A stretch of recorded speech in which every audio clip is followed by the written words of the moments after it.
Kwenye mahojiano yetu, nchi ya Ujerumani inasema inatarajia mkutano wa Berlin iliyoitisha kujadili vita nchini Sudan utakuwa na maazimio ambayo yatasaidia kupatikana kwa suluhu ya mzozo unaoendelea wakati vita hiyo ikitimiza miaka mitatu hivi leo. Mwenzangu Victor Moturi amezungumza na Eric Irungu, mchambuzi wa siasa za kimataifa akiwa Kenya.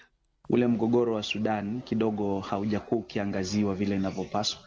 Na kwa hivyo kuona kwamba kuna juhudi ambazo zinafanyika zinazoleta baadhi ya wale wanaohusika kuweza kufanya haya majadiliano, basi ni jambo ambalo kidogo linaweza kusemekana linatuonyesha tunaelekea katika safari ambayo huenda ikaleta mwafaka wa afueni. Na pengine Bwana Irungu, mkutano huu wa wafadhili unamaanisha nini kwa mustakabali wa maslahi ya kibinadamu nchini Sudan? Unatoa taswira nzuri sana, kwa sababu unajaribu kuonyesha kwamba masuala ambayo yamekuwa yakionekana haswa ukiangalia kibinadamu na kwamba hakuja kuwa kukizingatiwa masuala ya kuhakikisha kwamba hali ya kibinadamu inaweza kuangaziwa.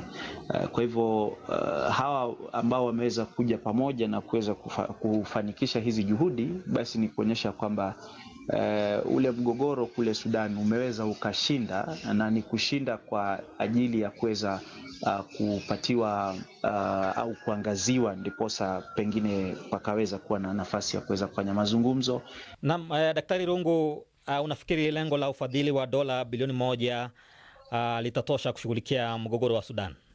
Kwa kweli halitoshi, kwa sababu kiasi cha huu mgogoro kimeenea sana, lakini pengine tuseme ya kwamba ni nafasi nzuri ya kuanzia, na nadhani pengine watakapoendelea kufanya mazungumzo na kufanya tathmini ya hizi dola ambazo zimeweza kutolewa, basi huenda basi pakaweza kuwa na mgao mwingine au hata ongezeko, lakini cha muhimu ni kuona ya kwamba tunazidi basi kupatia hali ya kipaumbele, kuonyesha kwamba hiyo hali ya kibinadamu ambayo imezozorota inaweza kushughulikiwa. Na je, jumuiya ya kimataifa inawezaje kusaidia kusukuma upatikanaji wa suluhisho la kisiasa nchini humo?